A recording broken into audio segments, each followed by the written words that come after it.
எனது குருநாதர் திலக் கே பாஸ்கரன் அவர்களுடைய ஜோதிட சொல்மிக்க மந்திரமில்லை.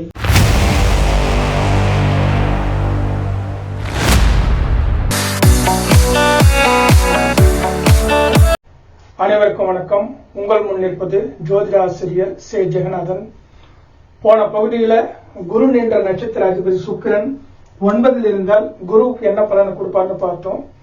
இப்ப குரு என்ற நட்சத்திர அதிபதி சுக்கிரன் 10 இருந்தால் இந்த குருவுக்கு சுக்கிரன் என்ன கொடுப்பார்னு பார்ப்போம். ஜாதகர் அந்தஸ்துடன் இருத்தல், சுய சிந்தனை மற்றும் செயல்திறன், சுய முயற்சிகளை தொழிலாக செய்தல், இது போன்ற பலன்களை ஜாதகருக்கு குரு என்ற நட்சத்திர அதிபதி சுக்கிரன் 10 இருந்து குருவுக்கு இந்த பலன்களை எடுத்து கொடுப்பாரு. இப்போ அடுத்த பகுதியில குரு என்ற நட்சத்திர அதிபதி சுக்கிரன் 11 இருந்தால் குருவுக்கு என்ன பலனை கொடுப்பார் அப்படின்றத அடுத்த பகுதியில் பார்ப்போம். நன்றி, வணக்கம்.